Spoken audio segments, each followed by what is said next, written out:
Ini yang saya ajarkan adalah pelajaran kesadaran, bukan fiksi. Ini adalah pelajaran tentang sains. Ini ada ayatnya, ada di Quran, ini diajarkan. Cuman selama ini kan kita terlalu sibuk dengan idgham bigula guna, idgham biguna, ikhfa. Terlalu sibuk dengan itu. Lalu isi Quran sampai nggak pernah tahu. Kalau sudah melengking suaranya dan panjang pendeknya bagus, udah selesai. Rasanya sudah cukup beragama. Padahal baru baca. Pesannya belum nyampe. Hudannya belum nyampe sama kita. Sedangkan Al-Quran itu adalah hudan. Zalikal kitab la raiba fi hudan lil muttaqin. Kalau cuma dibaca saja. Terus hudannya kapan? Pesannya kapan? Makanya Quran itu hebat. Setiap bab Quran diberi nama surat. Yang namanya surat itu kan berarti ada pesan dong di dalamnya. Sudah ketangkap nggak pesan surat Al-Fatihah? Kenapa 7 ayat? Kenapa huruf pertamanya ba? Kenapa huruf terakhirnya nun? Kenapa di surat Al-Fatihah ada kata-kata ihdinas siratal mustaqim? Apa siratal mustaqim? Katanya siratal mustaqim itu jalannya orang yang dapat nikmat. Siapa yang dapat nikmat itu? Apa nikmat kata Quran? Sudah ketangkap belum? Tuh. Kalian sibuk membaca setiap hari sampai pesannya tidak tahu.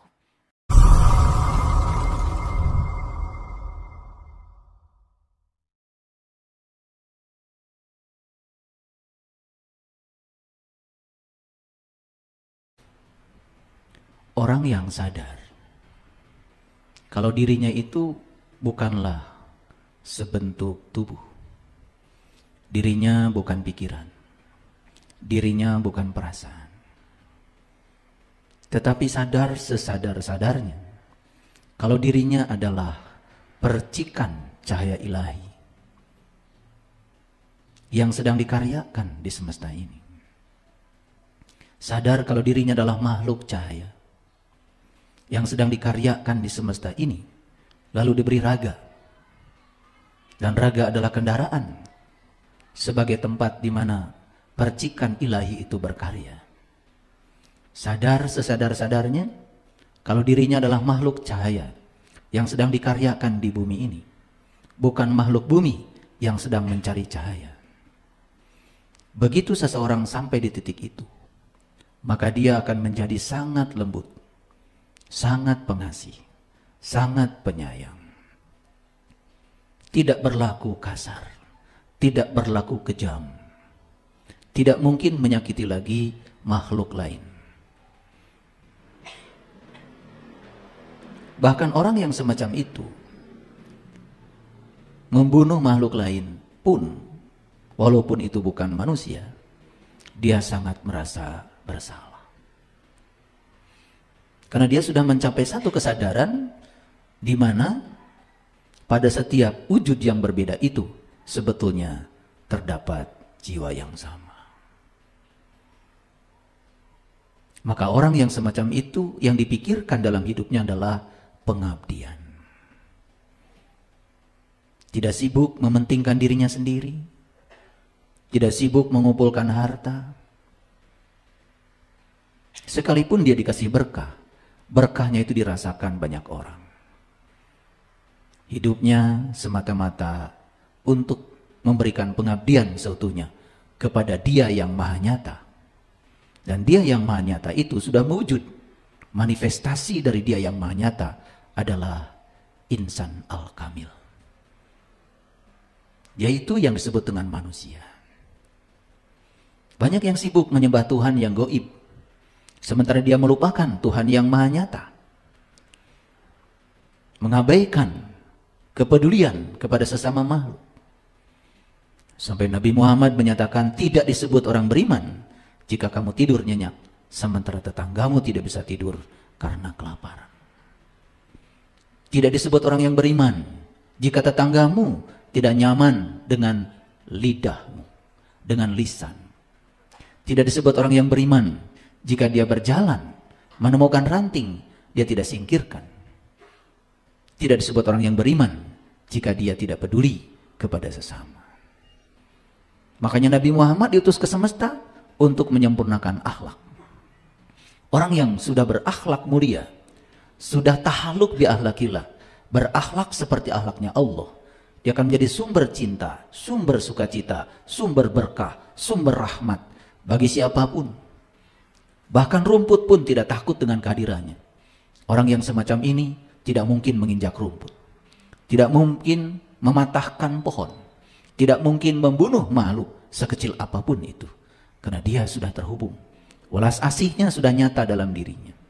Itulah yang disebut dengan manusia unggul, manusia sempurna, manusia paripurna.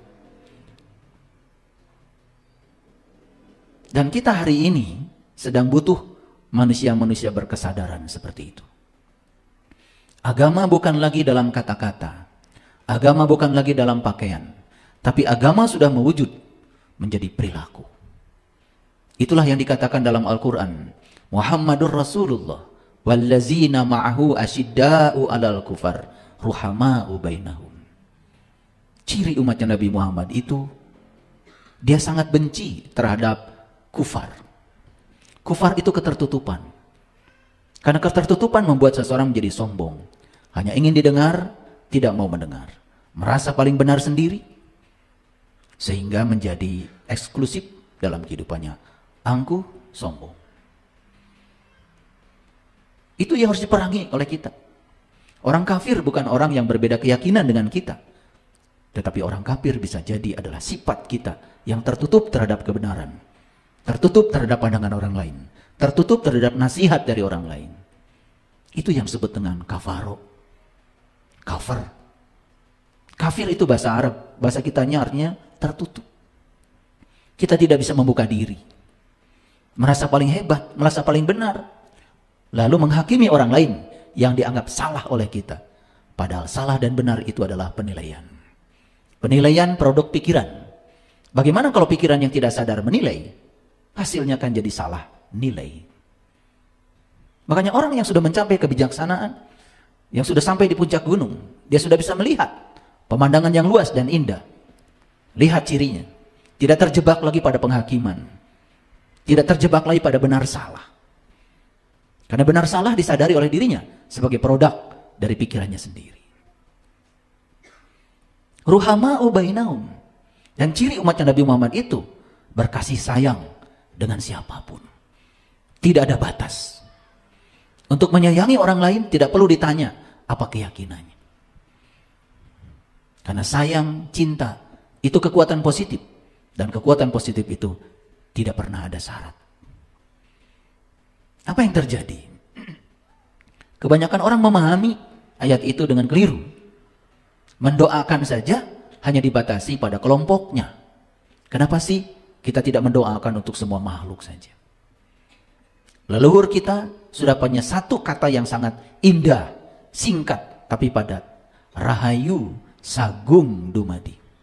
Itu doa yang diajarkan leluhur kita di Nusantara ini.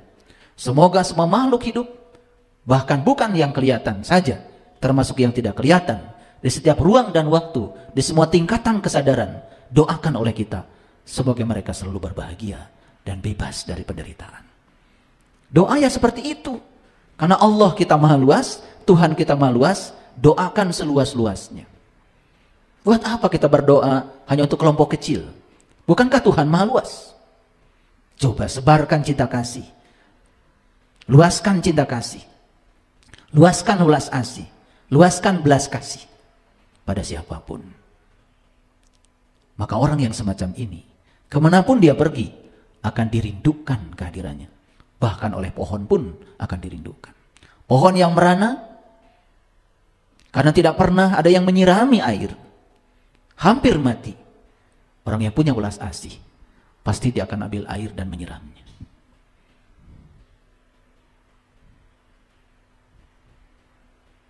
Kenapa banyak manusia yang kasar, kejam? Bahkan setiap hari yang dibicarakan Tuhan, yang dibicarakan kitab suci, tapi masih menghardik orang lain, merendahkan orang lain, menganggap dirinya paling bagus, menganggap dirinya paling hebat. Itulah karena dia tidak kenal siapa jati diri dia yang sesungguhnya. Makanya kita harus bisa mencapai satu kesadaran di mana diri kita yang sesungguhnya bukan sebentuk tubuh, bukan pikiran, bukan perasaan, tapi diri kita yang sesungguhnya adalah sang kesadaran, sang penyaksi bagi semuanya. Diri kita yang sesungguhnya seperti layar ini. Kalau saya putarkan sekarang video tentang kebakaran, layar ini tidak pernah terbakar. Kalau sekarang saya putarkan video tentang banjir, layar ini tidak menjadi basah. Makanya lambang kesucian biasanya Yang digunakan oleh orang-orang bijak adalah layar. Yang kedua adalah langit. Coba lihat langit. Awan putih, awan hitam, dibiarkan saja datang dan pergi apa adanya. Tetapi langit tetap saja biru. Tidak tergoda oleh awan putih, tidak tergoda oleh awan hitam. Lihat kebanyakan manusia. Begitu mendapatkan yang diinginkan, angkuh dan sombong. Begitu mendapatkan yang tidak diinginkan, mengeluh, protes, karena tidak sesuai dengan keinginannya. Lalu menolak jauh-jauh. Itulah gambaran manusia yang tidak kenal jati dirinya. Persis seperti kabut, hitam dan putih. Harusnya dia menjadi langit yang menyaksikan hitam dan putih itu apa adanya. Lihat orang yang sudah mencapai kesucian, tidak pernah usil pada orang lain. Karena kebenaran itu punya cara sendiri untuk menunjukkan dirinya. Kebenaran itu punya cara sendiri untuk menunjukkan kebenaran itu sendiri. Makanya orang-orang bijak mengatakan hanya 3 yang tidak bisa disembunyikan di alam semesta ini. Yang pertama adalah matahari, yang kedua adalah bulan, dan yang ketiga adalah kebenaran. Matahari tetap saja matahari, walaupun orang buta tidak bisa melihatnya. Madu tetap saja madu, walaupun orang sakit tidak merasakan manisnya. Kebenaran adalah kebenaran, tidak bergantung pada Anda setuju atau Anda tidak setuju. Setuju dan tidak setuju itu bergantung referensi Anda, bergantung tingkat kesadaran pengetahuan Anda. Kebenaran tidak perlu persetujuan dari siapapun. Hukum gravitasi tetap akan bekerja. Anda yakin gravitasi ada, atau Anda tidak yakin tentang gravitasi ada. Kalau Anda kepleset, pasti akan jatuh. Walaupun Anda tidak yakin pada gravitasi. Itulah kebenaran. Hati-hati, dan kebenaran itu tidak bergantung berapa banyak yang setuju. Sampai Allah mengatakan di Quran, "Wa may yattabi'u aktsarahum illa dzann." Kebanyakan manusia mengikuti sesuatu itu hanya dengan prasangka. Inna dzann, sesungguhnya prasangka, la yughni minal haqqi syai'a, tidak bisa dijadikan ukuran kebenaran. Mari kita tanya pada diri kita. Kita punya rukun iman. Kita iman pada Allah, iman pada malaikat, iman pada Rasul, iman pada kitab, iman pada hari kebangkitan, iman kepada qada dan qadar. Coba selidiki oleh kita. Apakah kita mengimani itu hanya sebagai prasangka, atau kita sudah mengalaminya sendiri? Kalau sebatas prasangka, inna dzann la yughni minal haqqi syai'a, bukanlah itu kebenaran. Hadirin, mari kita bersyukur. Hari ini kita masih dibangunkan, masih diberikan hari baru oleh semesta. Berarti kita disuruh untuk belajar hal baru. Karena bumi ini terus terbang. Bumi ini adalah pesawat besar yang membawa manusia. 8 miliar sekarang penumpangnya. Entah mau pergi kemana bumi ini. Karena bumi ini terapung-apung di ruang kosong. Bumi memang mengitari pusat massa sistem bumi dengan matahari. Tetapi sebetulnya sistem bumi matahari pun sebetulnya berputar. Bahkan galaksi Bima Sakti itu pun berputar. Tidak ada yang diam. Betapa besarnya ruang kosong ini. Dan ruang kosong ini tanpa batas. Sadarkah apa sesungguhnya ruang kosong itu? Kita hanya melihat kekosongan sebagai kekosongan. Sampai sekarang kita tidak tahu apa isinya ruang kosong ini. Padahal leluhur kita sudah mengatakan, yang kosong ini sebetulnya isi. Walaupun yang isi ini kelihatan seperti kosong. Sudah sampai di situ? Padahal setiap hari kita mengambil energi di ruang kosong ini. Bapak Ibu boleh tidak makan 3 hari dan tetap hidup. Boleh tidak minum 3 hari dan masih hidup. Tetapi tidak mungkin kita tidak bernapas 3 hari. Siapa sesungguhnya yang mengalirkan energi ke dalam diri kita? Dari mana daya itu? Dan kenapa semua makhluk hidup tinggal di tempat ini dan mengambil kehidupan dari tempat ini? Sadarkah kita? Karena hidup dalam ketidaksadaran, akibatnya semua berlalu begitu saja. Lalu pikiran hanya berangan-angan. Ilusi. Hidup jauh dari realitas. Oleh karena itu mari kita bersyukur, hari ini kita masih dihadirkan di ruang kesadaran ini. Untuk belajar kesadaran. Meniti ke dalam diri. Mengenal jati diri kita yang sesungguhnya. Mari kita puji Allah bersama-sama membaca hamdalah. Alhamdulillahirabbil alamin. Mari kita awali kajian kita hari ini bersama-sama memohon ridho dan berkah Allah. Semoga Allah meridhoi, memberkahi dan membukakan semua hijab-hijab kebodohan kita, sehingga kita bisa melampaui pikiran kita, memasuki alam kesadaran, alam kecerdasan yang sesungguhnya. Kita sapa semuanya dengan kelembutan dan cinta seraya membaca basmalah. Bismillahirrahmanirrahim. Hari ini saya akan menjelaskan satu hal penting yang banyak tidak disadari oleh kebanyakan manusia. Bahwa sesungguhnya alam semesta ini seperti garpu tala. Tapi bukan garpu tala yang di laboratorium. Bahkan alam semesta ini adalah garpu tala yang maha besar. Saya sebut saja alam semesta ini adalah garpu tala kosmik. Oleh karena itu, mari kita pahami alam semesta ini sebagai garpu tala yang maha besar. Garpu tala kosmik yang sangat besar. Siapapun yang bisa mengenal dan memahami kalau alam semesta seperti itu, saya yakin kita bisa hidup di alam semesta ini dalam keadaan yang sangat menakjubkan. Hidup ini harusnya berkelimpahan, tidak boleh kekurangan. Hubungan kita dengan keluarga, hubungan kita dengan orang harusnya harmonis. Jika terlalu banyak masalah dalam hidup, sebetulnya karena kita belum memahami kehidupan itu sendiri. Oleh karena itu izinkan saya secara sengaja, saking ingin menjelaskan ini, saya tadi ke laboratorium dulu. Saya bawa garpu talanya. Ini garpu tala yang saya bawa ini, garpu tala yang sangat besar ya. Ini garpu tala itu seperti ini. Ini frekuensinya 2000 Hz.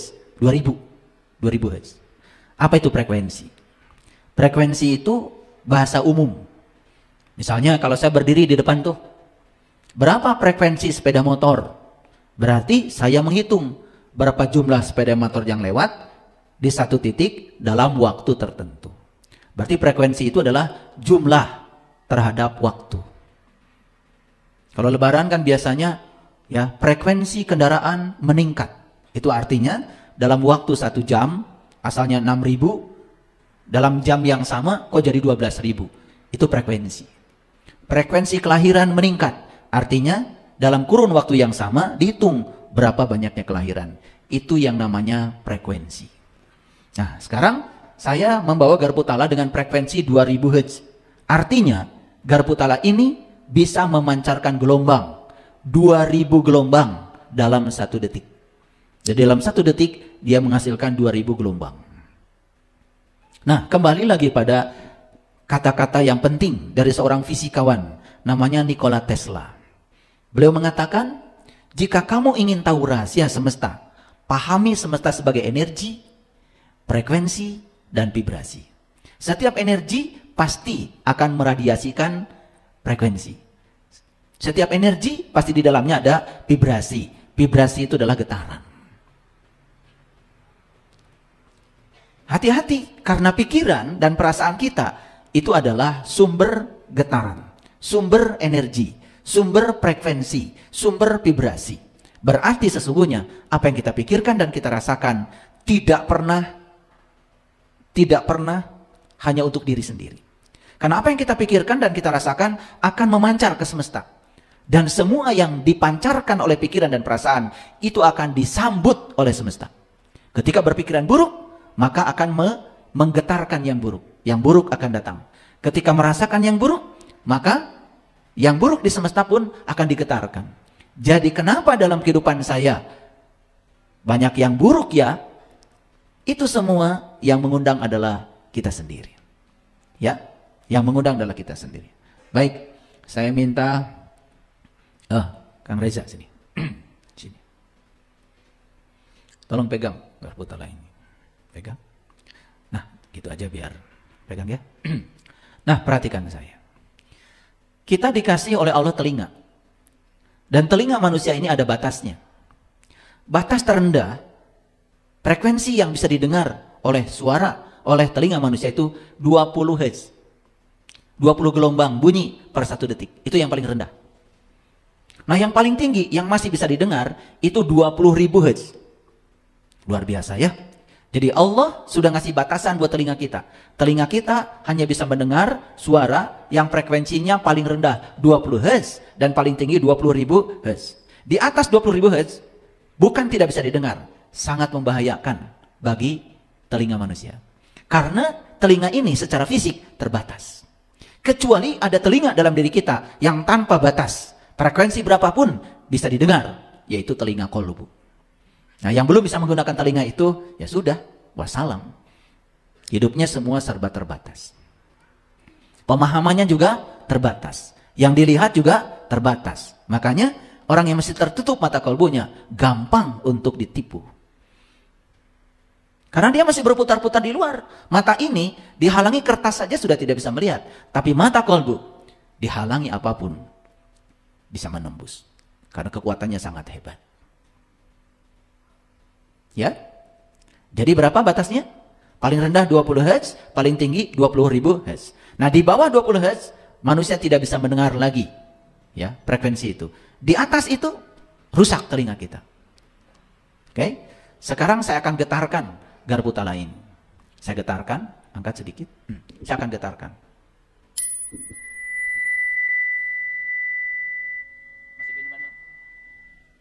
Masih bisa mendengar? Oke. Kenapa bisa mendengar? Garpu tala ini 2000 Hz. Sedangkan Bapak Ibu punya telinga dengan batas bawah 20 Hz, atasnya 20.000 Hz. Ini cuma 2000. Jadi masih bisa didengar. Oke? Ulangi lagi.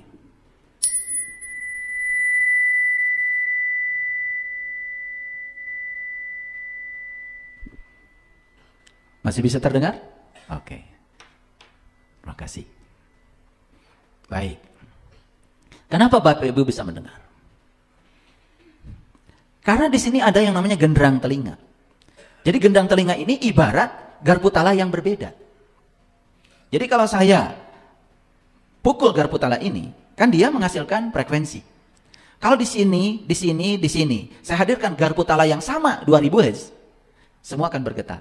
Tapi walaupun di sini didekatkan dengan garpu tala ini, ada garpu tala lain yang beda frekuensinya, dia tidak akan bergetar. Itulah yang disebut dengan resonansi. Jadi ikut bergetarnya telinga kita akibat getaran dari garpu tala ini, sehingga kita masih bisa mendengar. Semua mendengar tadi? Oke, berarti telinganya masih normal. Nah, itu contoh kecil. Contoh kecil. Jadi garpu tala ini tadi sebagai sumber getar. Dia memancarkan gelombang, namanya gelombang bunyi. Ternyata ibu, bapak, semua yang di sini garpu tala bukan? Itu garpu tala yang lain. Buktinya apa? Masih bisa mendengar. Jadi sebetulnya genderang telinga ini persis seperti garpu tala. Dia bisa menerima ya hadirnya frekuensi ini. Nah, kalau di ruangan ini ada yang tidak bisa menangkap suara itu, berarti telinganya sudah tidak normal. Jadi saya bicara untuk orang normal. Nah, sekarang mana garpu tala kosmik di semesta ini? Manusia itu garpu tala. Peristiwa garpu tala. Kejadian itu garpu tala.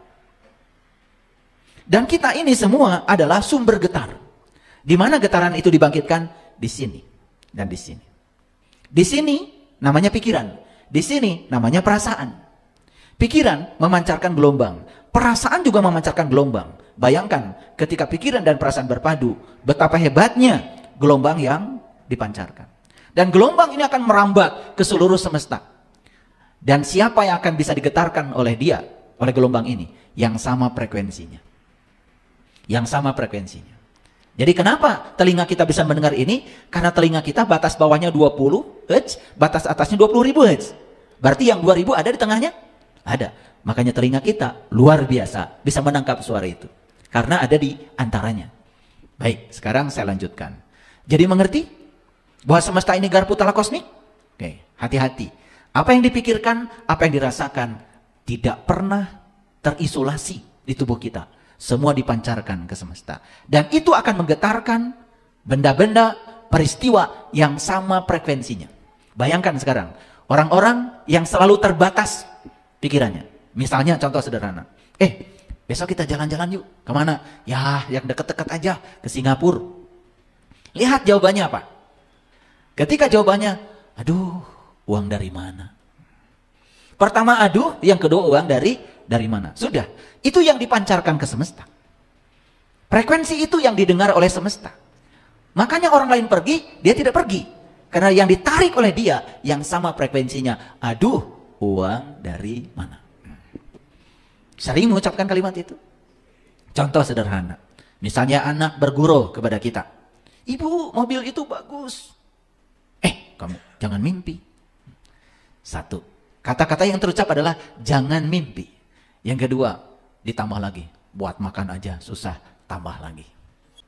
Boro-boro piknik, boro-boro mobil, tambah lagi. Tambah lagi. Bapak kamu itu kan cuman tukang kuli, tambah lagi. Berapa yang kita ucapkan tadi? Pertama, apa tadi? Jangan mimpi. Berarti sudah membatasi. Itu yang dipancarkan semesta. Kita lupa kalau kita sedang jadi garpu tala. Dan garpu tala yang bergetar di semesta ini, yang sama frekuensinya dengan ini, itu yang akan datang.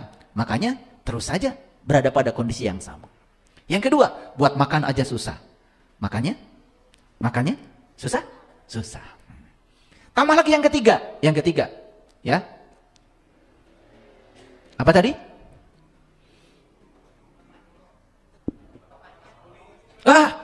Bapakmu cuma kuli. Ya bapaknya kuli terus. Pernah mengucapkan itu? Oke. Dari mana ucapan itu? Bukankah dari sini?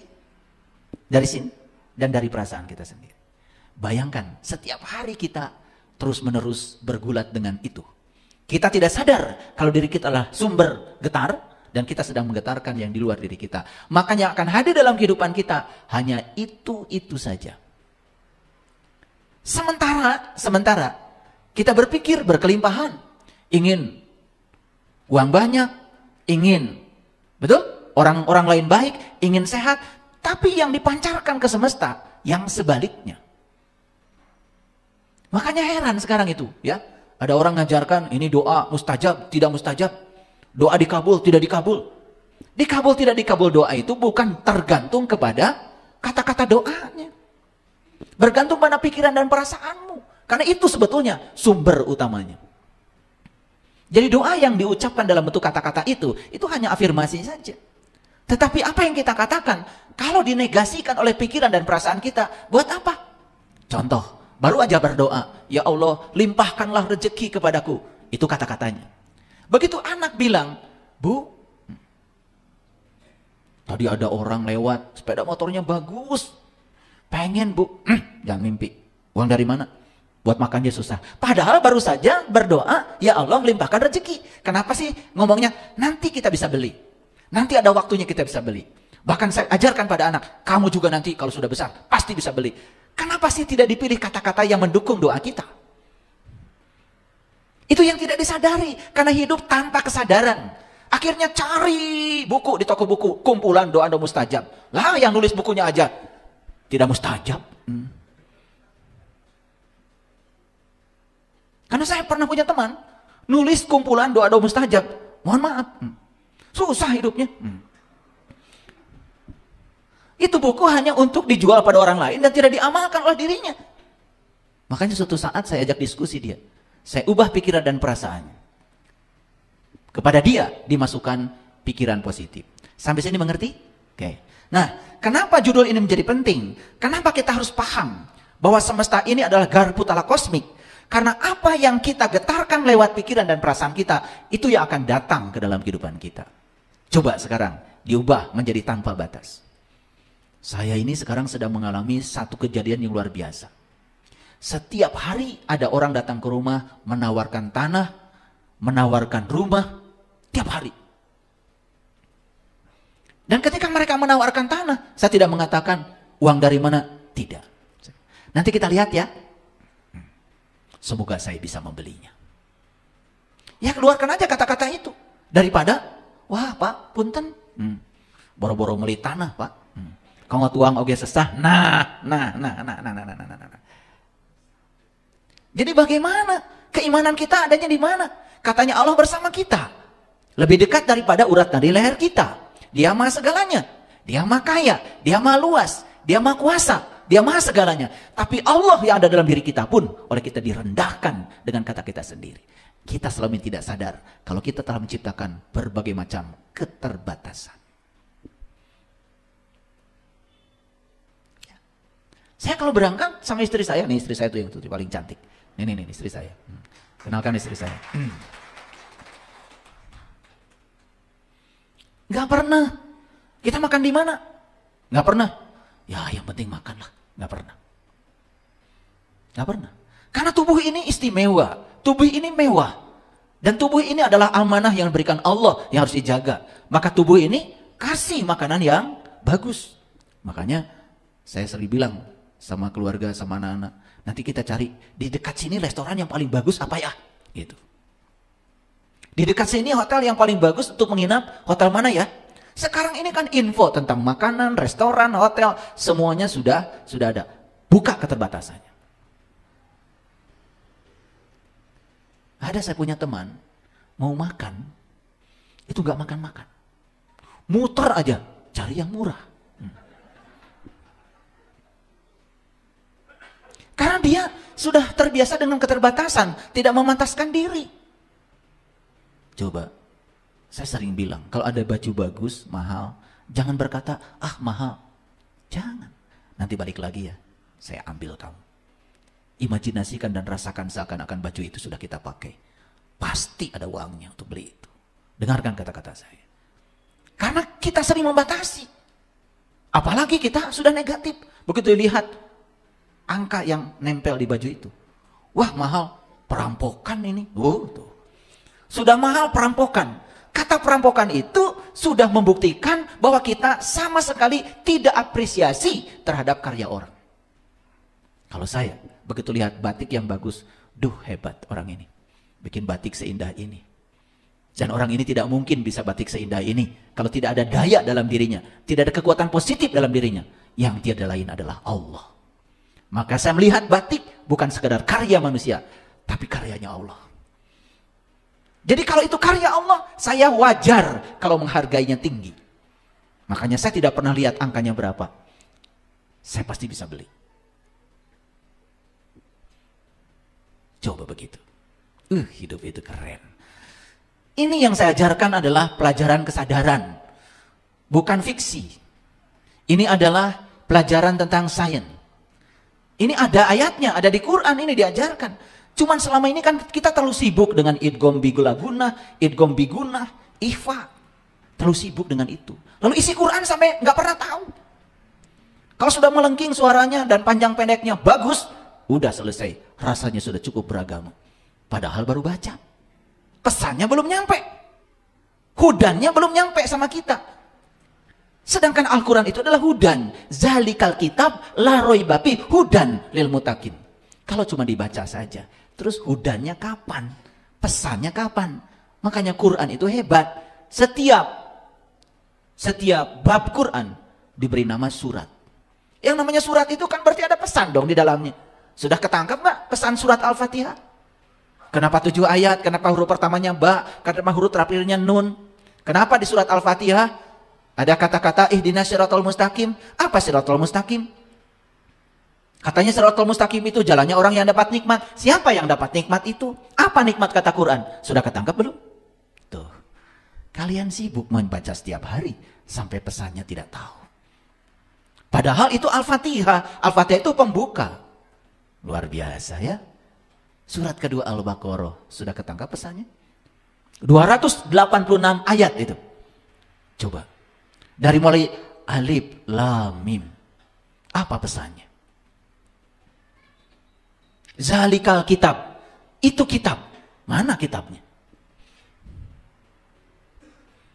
Kan waktu Rasulullah menerima ayat itu, Quran yang berwujud sekarang itu kan belum ada.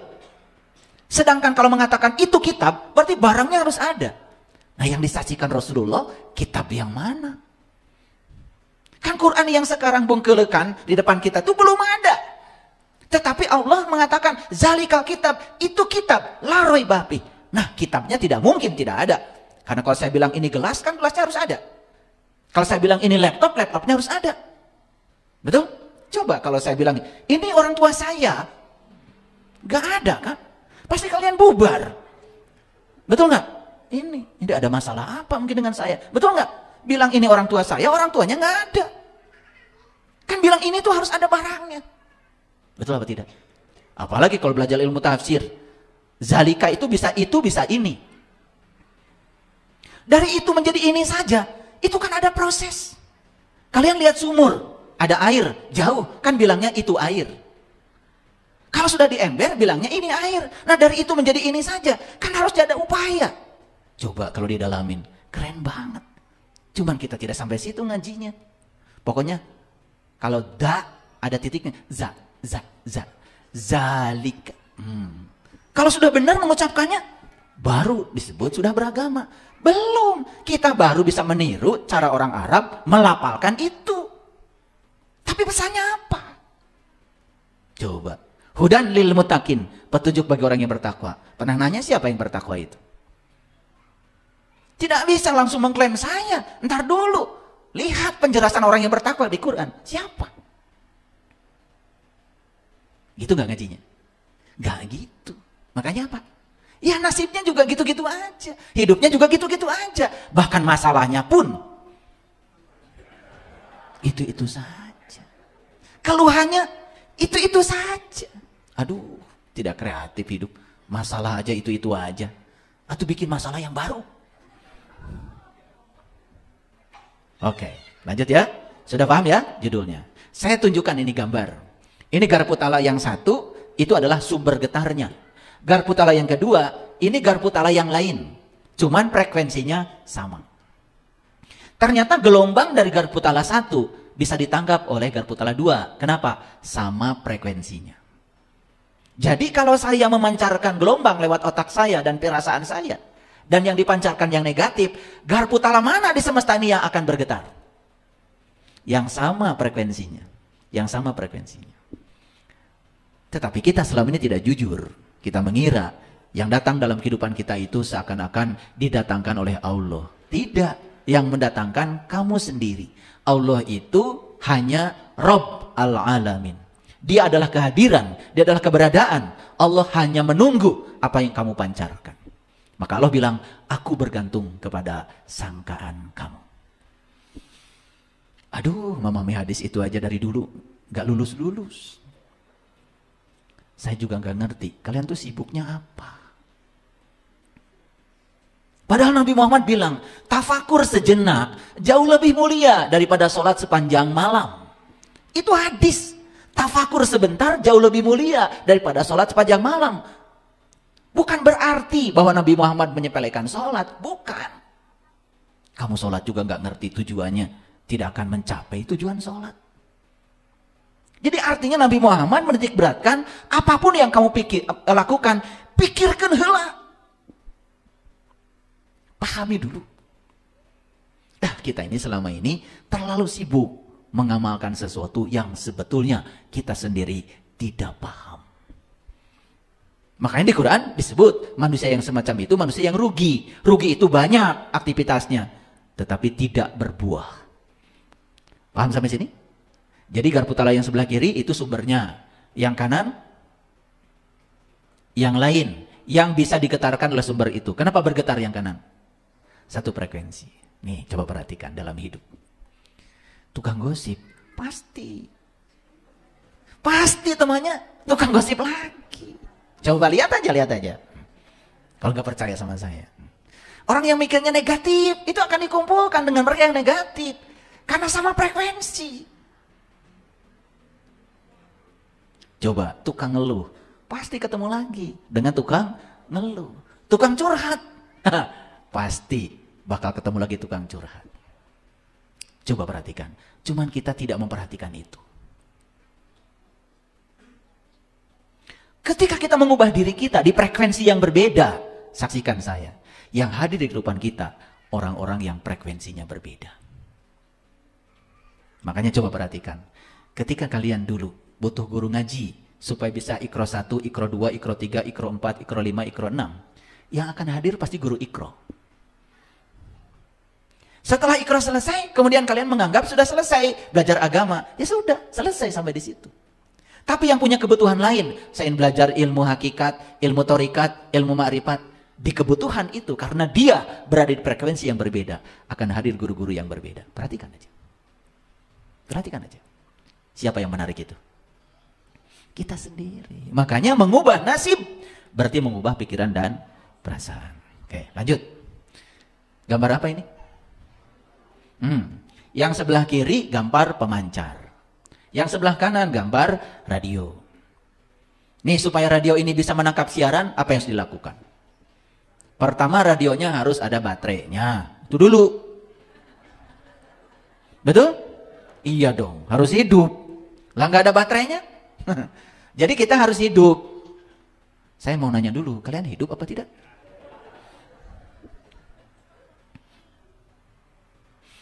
Cirinya orang hidup itu cuma satu, tumbuh dan berkembang. Sekarang saya tanya lagi, kalian tumbuh dan berkembang tidak? Mulai bingung. Atau difokuskan pertanyaannya, kalian sabarnya numbuh nggak? Kedewasannya numbuh nggak? Cara menerima kenyataan hidupnya numbuh nggak? Nah, itu hidup baru. Kalau yang cuma bisa senyum, bisa ketawa-ketawa, jalan ke sana, jalan ke sini, tapi tidak berkembang kedewasaannya, tidak tumbuh keimanannya, tidak tumbuh ketakwaannya, beki kolot teu beki bebudakeun. Cek saha? Kalian tumbuh. Tumbuh itu cirinya, hidup itu cirinya tumbuh. Awas. Udah jawab sendiri ya. Hidup apa tidak? Syukurlah. Jadi radionya harus hidup. Berarti harus ada baterainya. Baterai itu disebut spirit energi. Nah, dalam diri kita ada baterai. Cuman baterainya itu macam-macam nih, ya. Ada yang lemah, ada yang kuat sedikit, ada yang super kuat baterainya. Itu spirit. Spirit itu semangat hidup. Makanya kalau bangun pagi sudah baet, kemurungsung, marah-marah, itu karena tidak mengerti hidup. Memandang dunia ini sebagai tempat yang suram. Orang yang semacam ini, ya suram terus hidupnya. Karena dia tidak bisa memandang dunia sebagai tempat yang banyak peluang, banyak probability. Indah dunia ini. Makanya kalau saya bangun pagi itu setelah saya berterima kasih kepada sang pemilik semesta ini. Sebelum bertemu dengan yang lain-lain, pertama yang saya temui yang beliau dulu. Setelah itu kemudian saya meditasi. Saya berterima kasih pada tubuh saya. Dari ujung rambut saya bilang terima kasih kepala, terima kasih rambut, kamu keren.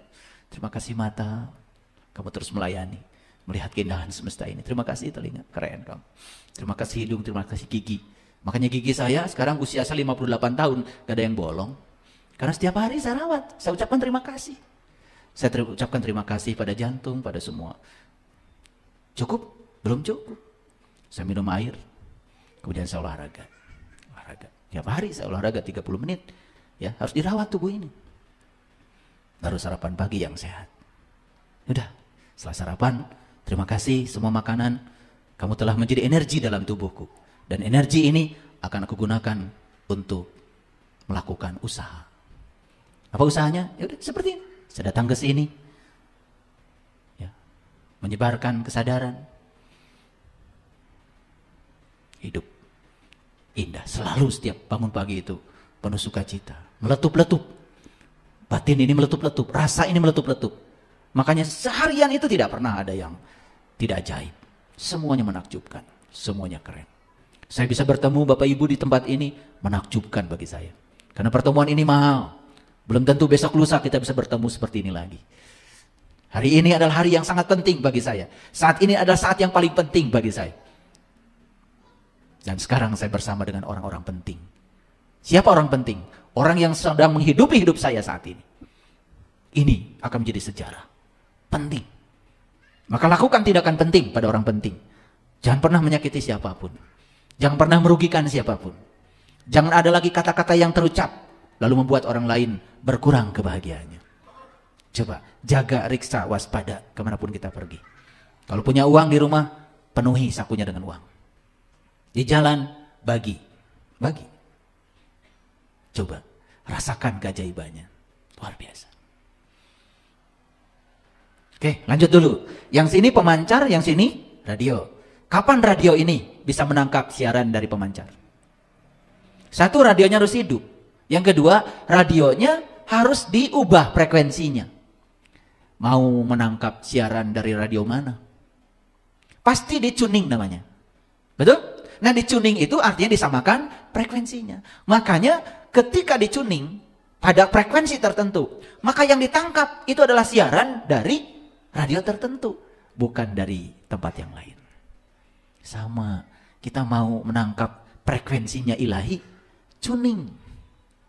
Samakan frekuensi kita dengan frekuensi ilahi. Gimana caranya? Coba. Wujudkan sifat-sifat ilahi dalam diri. Maha pengasih, maha penyayang, maha luas, maha sabar, maha lembut. Wujudkan coba. Itu namanya tuning. Jadi frekuensi kita disamakan dengan frekuensi ilahi. Makanya siaran dari Allah selalu terdengar di sini. Ketangkep tuh suaranya. Tapi siaran dari dia tidak berupa kata-kata. Mewujud menjadi pemahaman. Ujuk-ujuk paham aja. Disebutnya intuisi. Kenapa itu bisa kita tangkap? Ada resonansi kita dengan dia. Kan dia bersama kita. Lebih dekat daripada urat dari leher kita. Jadi prinsipnya sama seperti prinsip Garputala tadi. Cuman ini gelombangnya gelombang elektromagnetik. Kalau Garputala tadi itu gelombang mekanik. Namanya gelombang bunyi. Nah, perhatikan ini. Ini cara kerja HP.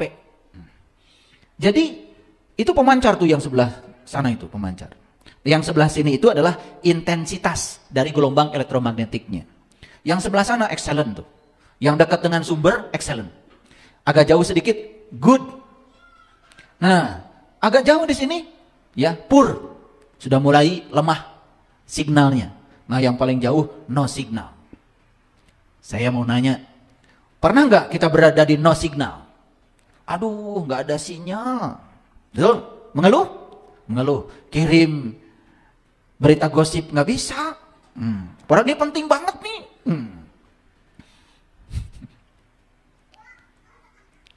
HP kita saja kalau di luar jaringan, out of network, nggak bekerja. Nggak bisa nerima WA, nggak bisa nerima video, karena di luar jaringan. Ini HP.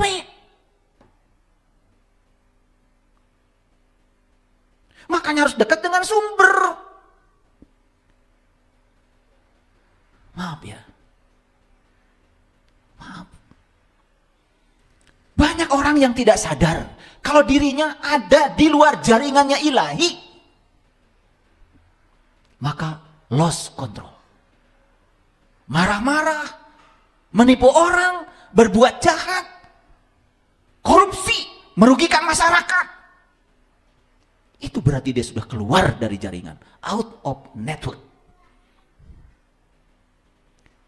HP Anda aja merana kalau keluar dari jaringan. Pertanyaan saya, saat kalian keluar dari jaringan ilahi, merana apa tidak? Merana apa tidak? Kering, kerontang. Sholat sudah. Ngikutin banyak orang. Gak tahu ilmunya. Puasa sudah. Ngikutin banyak orang. Gak tahu ilmunya. Haji sudah. Umroh berkali-kali, baca syahadat setiap saat, gak ada dampak, gak resonansi, out of network. Makanya hidup tidak jelas, takut menghadapi kehidupan, takut menghadapi kematian. Banyak uang, susah, komo terbuka duit. Sehat, susah, komo gering. Betul? Rumah besar, susah, tidak bahagia, apalagi ketika tidak punya rumah. Bayangkan. Bahagia hanya angan-angan. Kenapa? Gak tahu ilmunya. Dikiranya bahagia itu kalau mendapat. Hadirin, mendapatkan sesuatu itu bukan bahagia. Mendapatkan sesuatu itu artinya senang. Dan senang dengan bahagia beda. Bahagia itu melepaskan.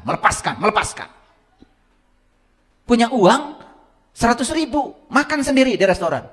Gak bahagia. Tapi 100.000, makan dengan teman, beli nasi bungkus, 10 bungkus, walaupun cuma 10.000, makan sama-sama. Dan orang yang tadi tidak punya makanan bersama kita makan, lihat senyumnya pada mereka. Itu bahagia itu begitu, melepaskan. Makanya bahagia itu tangan terbuka. Tangan terbuka itu adalah pengorbanan. Tangan tertutup, ini keangkuhan. Yang lebih bodoh lagi manusia, tahu kalau memberi itu membahagiakan, tapi tidak melakukannya. Lebih bodoh lagi manusia, tahu ilmunya tetapi tidak melakukannya. Tahu kalau korupsi itu merampok hak orang lain, tapi tetap melakukannya. Itu orang yang paling bodoh. Gak ada artinya hidupnya. Saya yakin semua koruptor itu tahu kalau korupsi itu haram, tapi dia melakukannya. Itu bodoh banget. Kalau orang yang tidak tahu melakukan, tidak bisa dihukum. Tapi kalau orang yang tahu melakukan, disitulah hukuman akan datang. Disegerakan karmanya. Perhatikan ini. Ingin di mana? Excellent, good, poor, no. Di mana? Excellent. Dekat-dekat dengan sumber. Nah, dekat dan jauh dengan Allah itu bukan soal jarak. Karena Allah itu tidak berjarak. Dekat dan jauh dengan Allah itu adalah kesamaan frekuensi. Makanya Asmaul Husna itu bukan dihafalkan. Asmaul Husna itu diwujudkan dalam tindakanmu. Makanya itulah cara berdoa yang benar. Asmaul Husnanya diamalkan. Ar-Rahman, Ar-Rahim, Walasan, Asihan. Amalkan itu coba. Itu adalah kunci awalnya Asmaul Husna. Untuk mencapai As-Sobur yang ke-99. Mulai dengan Ar-Rahman, Ar-Rahim, Al-Malik, Al-Qudus, As-Salam, Al-Mu'min, Al-Muhaimin, Al-Aziz, Al-Jabar.